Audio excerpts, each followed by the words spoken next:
A plane takes off from Chicago Airport on a clear spring day. As the wheels leave the runway, it loses power from one of its engines. Suddenly, it rolls to the left. Seconds later, the aircraft hits the ground and disintegrates, smashing into a trailer park. 273 people are dead. Now, a team of investigators must find out exactly what went wrong in America's most catastrophic air accident. What they discover will uncover fatal shortcomings in the American aviation business and change the industry forever. Disasters don't just happen. They're a chain of critical events. Unravel the clues and count down those final seconds from disaster.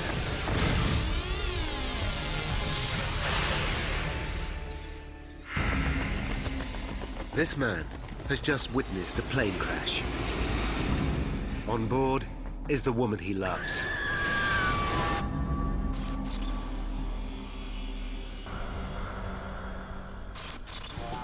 North America, Illinois, Chicago.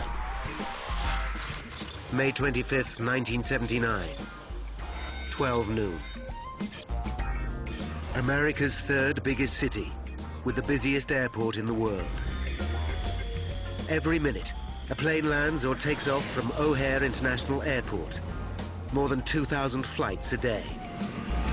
This is one of the most crowded airspaces in the world. On its final approach to O'Hare is an American Airlines DC-10, flying in from Phoenix, Arizona. At the controls is 53-year-old Captain Walter Lux. Walter has worked for American Airlines for 29 years and completed over 22,000 flying hours. Welcome to Chicago, ladies and gentlemen. Thank you for flying American Airlines. It's 1:30 p.m. and Walter prepares to go off duty when a fellow pilot approaches him. The colleague has to attend a family function and asks Walter whether he'll swap shifts and take flight 191 to Los Angeles that afternoon. Walter has to think hard. It's the Friday before Memorial Day holiday weekend, and Walter is looking forward to the break. He lives in Phoenix, but this weekend he plans to stay in the family holiday home in the Chicago area with his son Michael. It's a neat little house in between two lakes that my dad has purchased way back in 1959.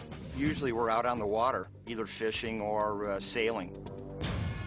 The request will mean Walter changing his plans. But he also knows he can call for a return favor in the future. I'll see you soon. Back we go again, huh?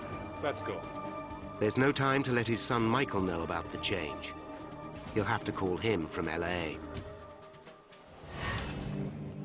Already, passengers are checking in for Flight 191. 21-year-olds Deborah Ann Maruzzi and Doreen Malik are going on the holiday of a lifetime to Hawaii. Debbie's boyfriend, Ray DeVito, sees them off. Hi now. See ya. I'm thinking what a great day it was and just how wonderful it is to be able to just hop in a plane and fly to Hawaii. They were going to land in LA and then take off in LA off to Hawaii. I was just caught up in their excitement as well. At 2 p.m., Captain Walter Lux hooks up with his co-pilot, Captain James Dillard, another experienced pilot. They'll be flying a DC-10 to Los Angeles. McDonnell Douglas launched the DC-10 in the early 1970s as its own long-haul wide-body jet to rival Boeing's 747. Both McDonnell Douglas and American Airlines rely on the DC-10 to assure their future at a time of turbulence in U.S. aviation. The previous year, in 1978, the industry was deregulated, and established carriers like American Airlines expect to face cutthroat competition for passengers. But the DC-10 is a plane with a troubled history. Since 1971, there have been 3 fatal accidents in which 349 people have died. The worst was in 1974 in Paris, when a Turkish Airlines DC-10 crashed just after takeoff. A cargo door blew off, leading to catastrophic loss of pressure. 346 people died. Nevertheless, the DC-10 and its cutting-edge flight control systems are popular with pilots, including Walter Lux. He thinks it's a great airplane. He's became a captain on it. Great airplane, especially in the weather in Chicago. February, March, big snowstorms, when a lot of other airplanes might have to divert. Flight 191 is one of the oldest DC-10s in service. It's flown nearly 20,000 hours since 1972. But the plane recently had a major service. It was given the all clear. At 2:30 p.m., Deborah and Doreen are among the passengers taking their seats. The flight attendants know they'll be busy. It's a holiday weekend, and the plane is almost full. A final count confirms that all 258 passengers are on board. 2:45 p.m. 49-year-old James Dillard will pilot the plane at takeoff and landing. Engine anti-ice. This is the first time he's flown the route from Chicago to LA. But for a pilot with more than 1,000 hours flying DC-10s, it shouldn't be a problem. It's just before 3 p.m. Chicago Tower. American 191 K5 ready for taxi. American 191 Heavy. Proceed to 32 right via the bridge. O'Hare Control Tower clears the DC-10 to push back and taxi to runway 32R. Air traffic controller Ed Rucker monitors 191's progress. American 191 Heavy. Monitor tower on 118.1. Ray DeVito watches from the observation deck. I was first mesmerized by the sheer beauty of this airplane. Beautifully finished in a very high gloss, shining aluminum finish. Thinking, how does this thing even fly? At 3:01 p.m., 191 pauses for an incoming plane. 32 right. Position and hold. All right. A minute later, it's cleared for takeoff. 0. Clear for takeoff. 32 right. No delay. American 191 on our way. In standard pilot procedure, both Dillard and Lux move the throttle forward. V1. The wing slats are extended to increase the plane's lift. Within 50 seconds, the 170-ton DC-10 reaches takeoff speed. Rotate. But just as co-pilot Dillard eases the plane's nose into the sky, he notices he's lost power from engine 1 on the left wing. Damn. Ed Rucker watches from the control tower. We need equipment. We blew up an engine.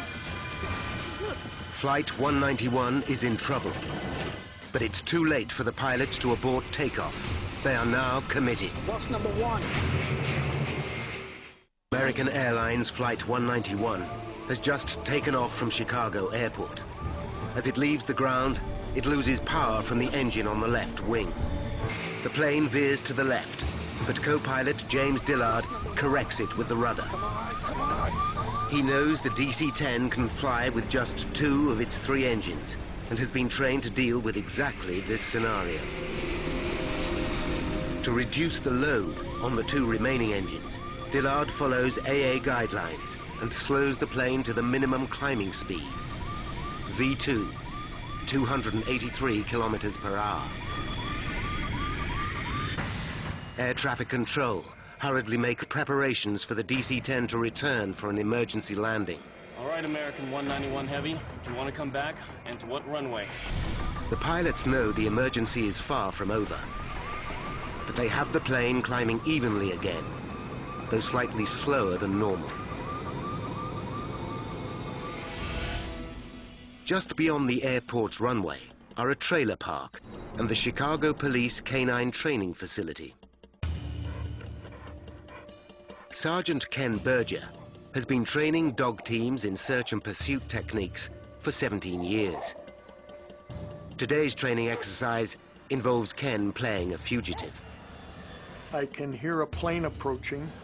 The engine is backfiring. It's sputtering. It's nearing. Suddenly, just 20 seconds after leaving the ground, Flight 191 is in desperate trouble. Without warning, the plane starts to roll to the left.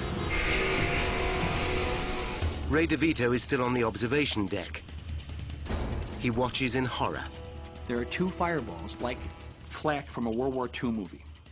Two big bangs with a red flash fire, and then it begins to roll over. Within seconds, the aircraft banks dramatically to the left.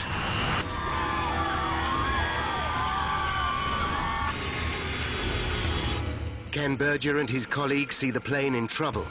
As I break through the trees, the other officers in the training group are running.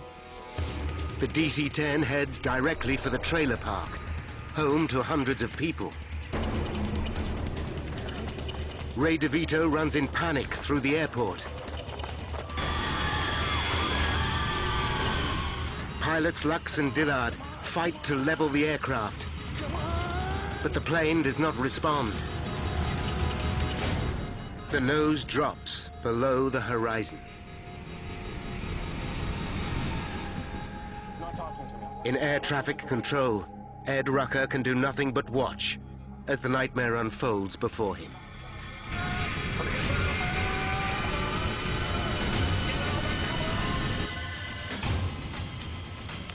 Flight 191 smashes into the ground just short of the trailer park.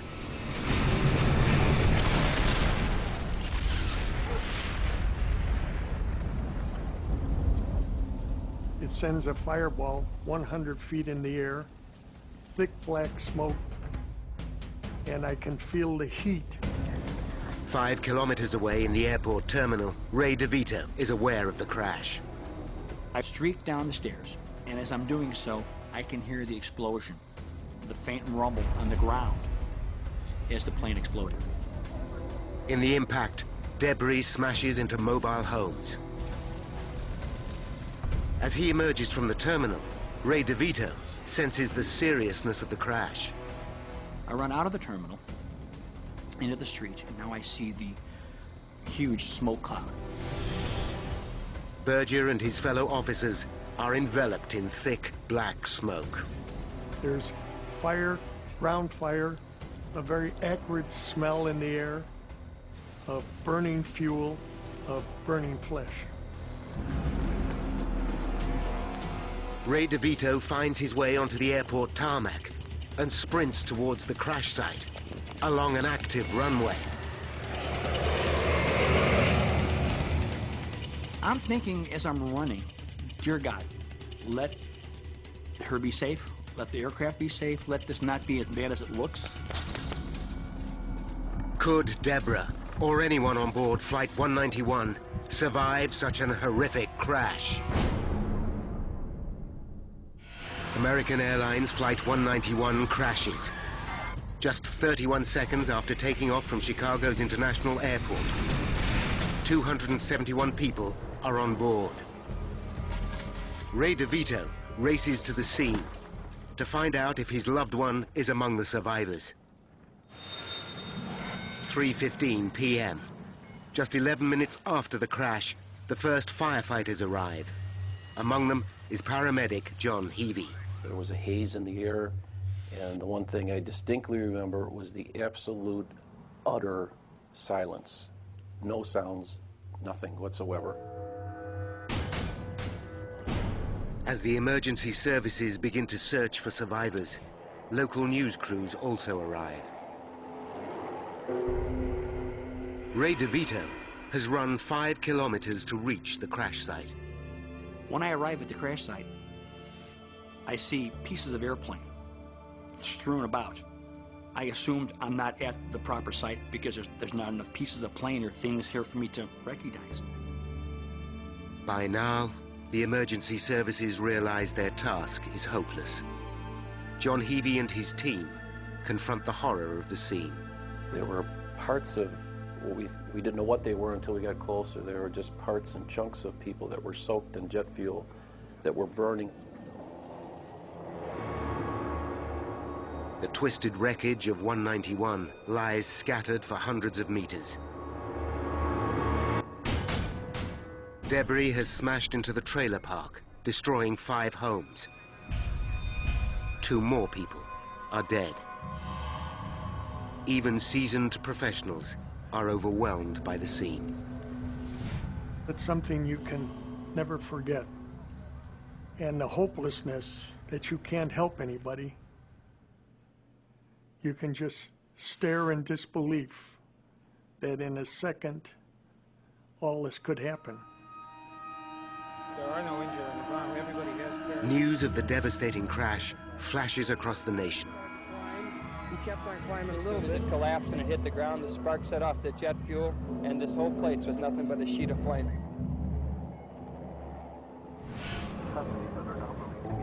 In Phoenix, Arizona, the news alerts Michael Lux, son of pilot Walter Lux. When he hears the flight was out of Chicago, he's relieved. He knows it cannot be his father. I knew my father had flown the trip from Phoenix to Chicago, so I thought, oh, thank God he flew that trip home, so it's not him. At the crash site, Ray DeVito finally accepts the inevitable. His girlfriend, Deborah, is dead. I feel complete hopelessness. I can't help anybody. I'm here. I'm right where everybody was, and there's nobody here. And then I slowly allowed myself to accept the fact that nobody survived this accident. As soon as Michael Lux arrives at his home in Phoenix, his world falls to pieces. I walk in and see one of my best friends. He just has this look that I've never seen, and I was startled, and then I realized our house is full of people, and, you know, where's my mom? What's going on? And then it was on the television in the other room that my dad was the captain. Lord Jesus Christ, Savior of the world, we recommend your servants whom we find here in this distressful incident. American Airlines Flight 191 ranks as the worst single-plane accident in U.S. history. In total, 273 people died. But what caused the pilots of the DC-10 to lose control of their plane so quickly? Now, by going deep into the official investigation, we can reveal the calamitous chain of events that led to the crash of 191. 11 minutes after the disaster, the National Transportation Safety Board, or NTSB, receives a call. Within the hour, a GO team of 15 expert investigators is on its way to Chicago. Pivotal to the investigation will be the expertise of this man, Michael Marks. In 1979, Marks is senior metallurgist at the NTSB. He will unlock the mystery of why 191 fell out of the sky just 30 seconds after takeoff. You wouldn't have thought that that could ever happen on an airplane. So it is a shock. It's a shock to you and I and everybody in the world that this type of thing happened. Marks knows that the GO team must come up with results fast. But the task is epic. Evidence is scattered over a square kilometer, and the horrific crash brings intense scrutiny from the world's media. The investigators know this is the 4th fatal accident involving a DC-10 since its introduction in 1971. Including Flight 191, 622 people have died in DC-10 accidents. But there are many potential causes for an air disaster. An electrical fault, a design failure, an explosion, pilot error. The team's priority is to find the black boxes, the flight data recorders. The information they hold is so vital, they are enclosed in armored casing. So-called black box that can take a tremendous amount of impact force as well as fire damage before it becomes useless. But could they have survived an impact of this magnitude? Until they find the black boxes, the NTSB experts must start at the very beginning. Weather conditions were perfect for flying, and air traffic control report no obvious outside interference, such as another plane or a collision with a flock of birds. But one thing is immediately clear. Halfway down the runway, they find the remains of Engine 1. It must have detached from the wing during takeoff. The question is, why? The investigators hope to find the answer among the debris, scattered over hundreds of meters. There may be some very small or individual components that would give you the actual cause of what happened. And it's referred to as the golden nugget. It's vital to understand why the engine fell off, and fast. If the DC-10 has a design fault, the consequences for aviation will be huge. Nearly 300 DC-10s carry almost 150,000 passengers worldwide every day. Are they all at risk? The pressing question is, did the loss of the engine alone cause the crash? Or was it part of a catastrophic sequence of events? They hope that the answers will be stored in the black boxes, but to their frustration, they still have not been found. And the team struggles to identify anything meaningful amongst the wreckage. While the search continues, the team turns to eyewitnesses, and their luck changes. They uncover an extraordinary piece of evidence. An amateur photographer at O'Hare Airport captured the final moments of Flight 191. Photo shows smoke or vapor trailing from the left wing. Was there a fire on board? The evidence from one key eyewitness suggests an explosion. My name is Edward Rucker. Air traffic controller Ed Rucker is one of the first to be interviewed. Administration. I saw a flash from the left wing. I told my supervisor there was an explosion. Could the downing of Flight 191 be the result of sabotage or a terrorist attack? The plane completed its takeoff and then began... As the investigators gather more eyewitness accounts, it becomes clear that a bomb is not responsible. The testimonies of 60 people point to one stunning moment. During takeoff, they all saw Engine 1 swing forward, then flip up and over the top of the wing.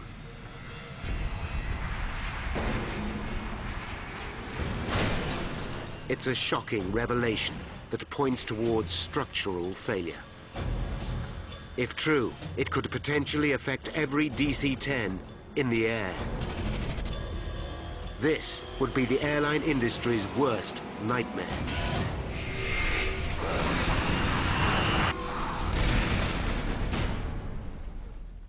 Experts from the National Transportation Safety Board investigates America's worst single-plane accident. They know that Flight 191 lost an engine at takeoff. But the loss of one of the DC-10's 3 engines should not be sufficient to bring it down. Yet the plane crashed just 31 seconds later. 273 people are dead. The public reels in shock, and the media demand answers. But even with NTSB experts analyzing the crash, senior investigator Woody Driver is forced to admit they are far from an explanation. I'd like to at this time ask for your help. We need some insistence in getting any kind of pictures that anybody in the area took of that aircraft while it was in flight. The team focus their inquiry on why the engine fell off. The finger of suspicion points directly at the structure that holds the engine to the wing. The DC-10 has 3 engines, each weighing more than 5 tons. One is on the tail, the other 2 hang from the wings. each connected by the pylon. A pylon attaches to the wing at 3 points, 2 at the front, 1 at the rear. It has dozens of components, and every one could have shattered in the final impact. The team aimed to recover every piece of the structure that attached Engine 1 to the left wing. They comb the debris field. With help from local police, the parts are taken to a hangar at O'Hare Airport. There, NTSB experts painstakingly piece together and minutely examine every fragment. With every part, the question is, was this damaged in the crash, or was it faulty before the crash? Then comes the breakthrough they're waiting for. A policeman discovers the 2 black boxes. Hey, guys! But the digital flight data recorder is badly battered. This records the status of all the aircraft's instruments prior to the crash. Crucial technical data may be lost. The second box, the cockpit voice recorder, records what the pilots say during the final critical moments. This is in better condition and seems more promising. Both recorders are immediately flown to NTSB headquarters in Washington, D.C. for analysis. 191 at K5, ready for taxiing. The team inspects the cockpit voice recording first and listens to the dialogue between the pilots and air traffic control. On our way. What they hear is routine until 1 second before takeoff. Rotate. When suddenly co-pilot Dillard utters a single word. Damn!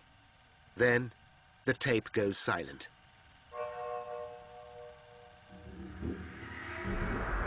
Rotate. The voice recorder stops at takeoff. It will reveal nothing more. Damn! Damn! The team now turn to the damaged data recorder. The armored casing survived the crash, but the digital tape inside is torn.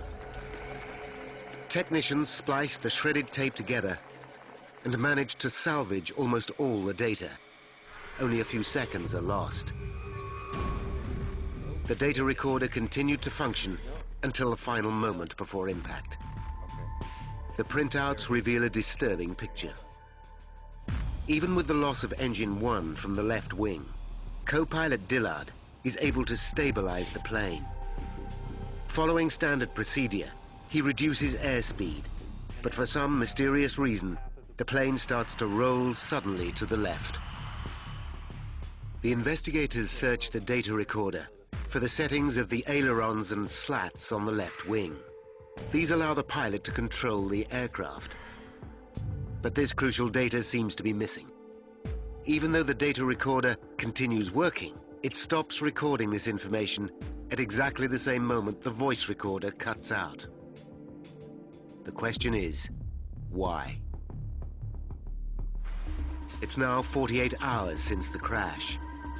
In Chicago, the team examining the wreckage makes a significant find. After close scrutiny of the pylon assembly that holds the engine to the wing, investigators discover what they believe to be probable cause for the engine falling off. A fractured bolt. It's a much-needed breakthrough, and the team hastily organizes a press conference. Michael Marks, senior metallurgist at the NTSB, flies into Chicago, but misses the beginning of the press conference. He arrives just as his boss, Deputy Chairman Woody Driver, makes a statement. The investigation revealed the presence of a fatigue fracture. While Driver speaks to the press, a colleague hands Marks the fractured bolt. I said something like, what's so important about this bolt? Because I didn't see anything that would show that there was cracking involved. Driver announces to the world that this simple 3-inch bolt appears to be responsible for the loss of 191's engine. The bolt that I have in my hand is the bolt that came off the aircraft. It reflects a fatigue crack, and then subsequent to that... Marks listens with mounting anxiety. His experience tells him that the bolt was damaged during the crash, not before it. The fracture shows none of the characteristics of fatigue. It has sheared suddenly and cleanly. Years of analyzing metal failure tell him the NTSB is making a terrible mistake in front of the world's press. I felt it was unfortunate that somebody would make a statement at that particular time, so early in the investigation. We have found the bolt that holds the engine. As a result of this fracture, the evidence so far indicates that that was the reason the engine came off. Marks knows that the bolt is not the smoking gun and cannot be responsible for the loss of 191's engine. It was more like, to me, that it was the result of the accident than it was the cause of the accident. But Marks's opinion is not shared by all his colleagues. Some still believe that the bolt is the cause. Marks follows his hunch and begins to sift 191's wreckage for himself. He soon discovers another key piece of the pylon assembly, the flange. Close inspection reveals it's damaged. Damage that looks as if it was caused before the crash. There was something that was mysterious about it. I did not understand it, but I knew that there was something that was wrong and needed to be investigated more in depth. Could the damaged flange explain why the engine fell off? Marks and the team decide to check 191's service history. They discover that American Airlines serviced the plane just 8 weeks before its fatal flight. Whenever you have something happen to an airplane where there's been maintenance in the past, you start looking at what was accomplished during that maintenance operation. Bud Lehner, NTSB head of engineering, visits American Airlines maintenance facility in Tulsa, Oklahoma. He discovers serious irregularities with the way AA carries out the work. In addition to the routine service, American Airlines replaces the bearings that attach the pylons to the wing. To complete the modification, the engine and pylon must be removed from the wing. The plane's manufacturer, McDonnell Douglas, advised the engine to be detached before the pylon is taken off. But American airline engineers have developed a shortcut of removing the engine and pylon as one whole unit, using nothing more sophisticated than a forklift truck. This procedure saves 200 man-hours and thousands of dollars for each of American Airlines' 40 DC-10s. The airlines, of course, are interested in doing it the quickest and cheapest way possible. Lowering 6 tons of metal is a delicate procedure.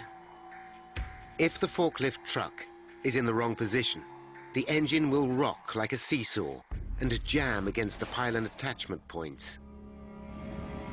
The forklift operator is guided by hand and voice signals. The position must be perfect, or the operation has the potential to cause damage. Bud Lehner discovers that senior management at Tulsa is not aware of this potential pitfall.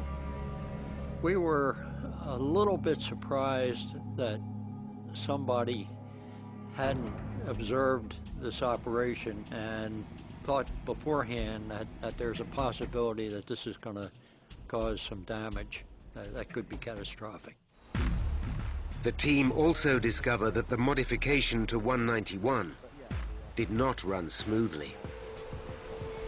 Engineers started to disconnect the engine and pylon from 191's wing, but changed shift at a crucial moment in the procedure.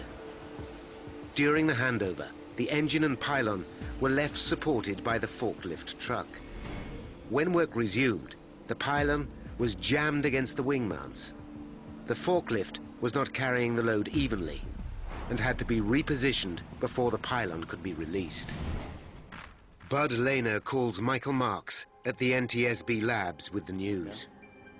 It just like a light bulb went off, and it just all came to me.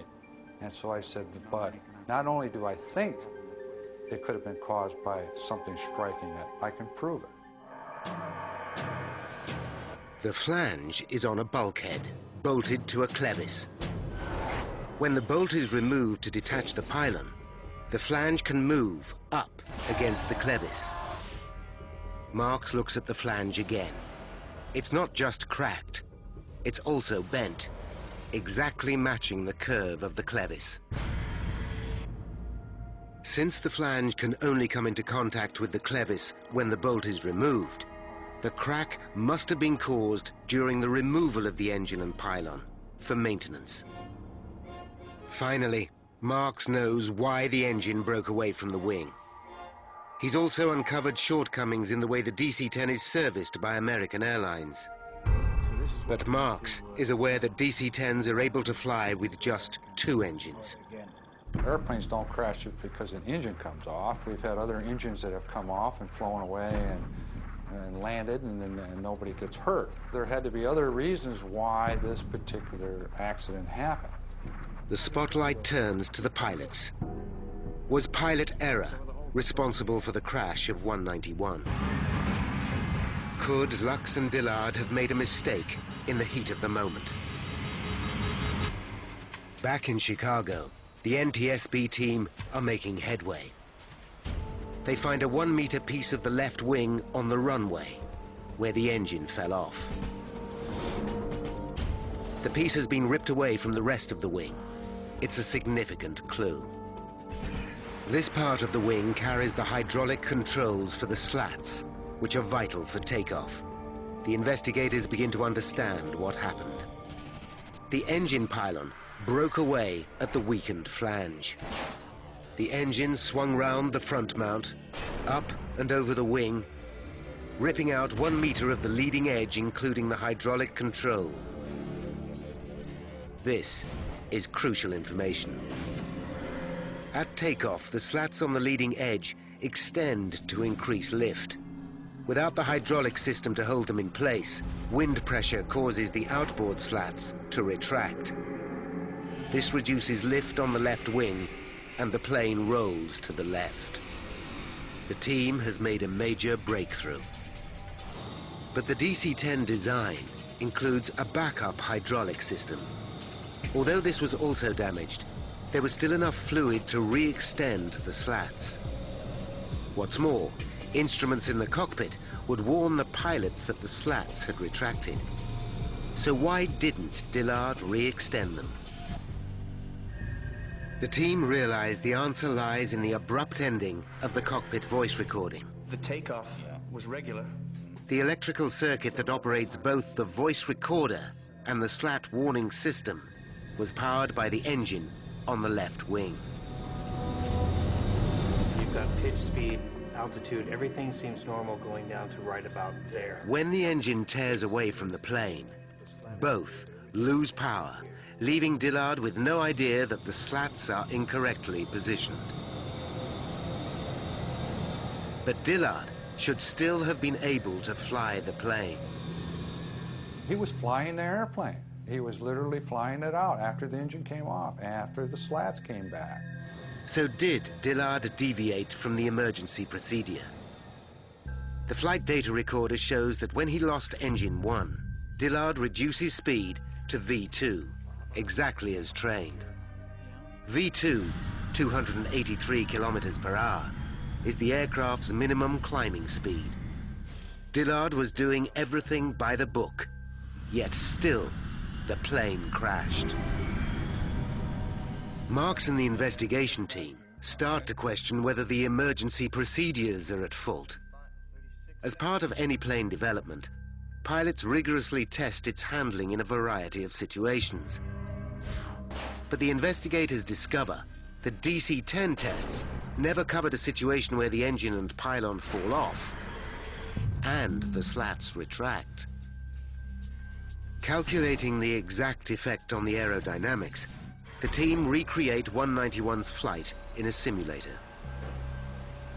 70 takeoffs are simulated with exactly the same catastrophic loss of engine and slat retraction. 13 pilots try to correct the plane, following the emergency instructions.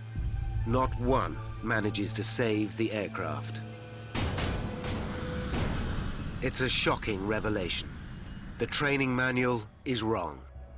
The investigators conclude that reducing speed when the slats are retracted is the worst thing a pilot can do.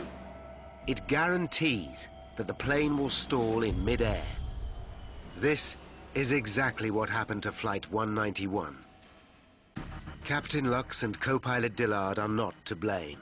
The news comes as a relief to Walter Lux's son, Michael. It just gave him a little vindication that he was doing everything like any other senior captain would do in that terrible situation.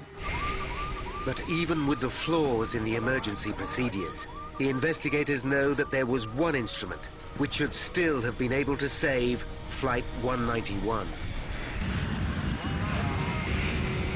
NTSB agents are conducting a painstaking investigation to discover what downed American Airlines Flight 191.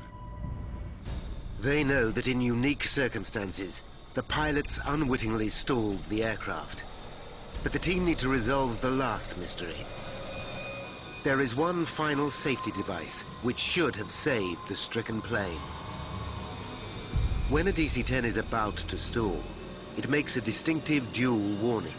The first is the stick shaker, which causes the pilot's yoke to vibrate.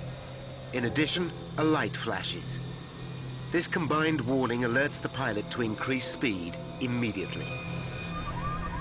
But on 191, only Captain Lux had a stick shaker, and it wasn't working. This also lost power when the hydraulic system was ripped from the left wing. There is a backup power supply that reactivates the stick shaker, but to turn it on during takeoff is impossible, because the pilots are belted to their seats. This simple power switch proves to be the final nail in the coffin for the 271 people on board 191. Now, by rewinding the events of that fateful day, and by following the evidence uncovered during the investigation, we can finally reveal how Flight 191 crashed. 5 minutes to disaster. 191 taxis to runway 32R at Chicago O'Hare Airport, ready for takeoff. American 191, on our way. The fatal flaw that will down the flight starts 8 weeks earlier, when the DC-10 undergoes maintenance. As the engine and bulkhead are detached, a flange cracks. Every time the DC-10 takes off and lands over the next 8 weeks, the crack gets worse. 1 minute and 19 seconds to disaster. 191 starts its takeoff roll. During the roll, the cracked flange on the pylon fails. The pylon is now only supported by the front bolts. As the nose lifts for takeoff, the pylon rips away from the forward mount, up and over the left wing, taking 1 meter of the leading edge with it. This breaches the hydraulic systems and cuts off the electrical supply to vital cockpit instruments, including the stick shaker. 32 seconds to disaster. The pilots know that they have lost power from engine 1, but they can't see that they have lost the engine itself and part of the wing. Following emergency procedures, co-pilot Dillard slows to 283 kilometers per hour. The plane continues to climb steadily to 90 meters. Then, as the last of the hydraulic fluid drains away, the outboard slats are forced to retract, causing the plane to lose lift. The loss of electrical power means crucial warning signals fail to alert the pilots to the danger. 10 seconds to disaster. The plane rolls dramatically to the left.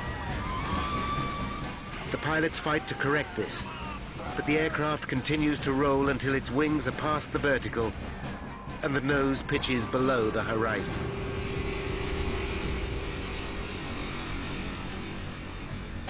At 4 minutes past 3 and 5 seconds, 191's left wingtip hits the ground and the aircraft explodes. nobody on the plane survives. 273 people are dead. The catastrophe is still America's worst single-plane accident. Trying to speed the maintenance process up and save a couple dollars has cost these people, my dad and 272 other people, their lives in a horrific airplane disaster. After the investigation, the NTSB recommends fundamental improvements in the aviation industry. The US government orders a change in maintenance procedures. McDonnell Douglas redesigned the DC-10. Airlines install stick shakers for both pilot and co-pilot. Pilots are no longer required to reduce speed to V2 after the loss of an engine. But nothing will bring back the victims of Flight 191. It was a life-changing event. Debbie and I were dating for a year and a half, a little more. You never think that you're going to lose somebody through an air crash.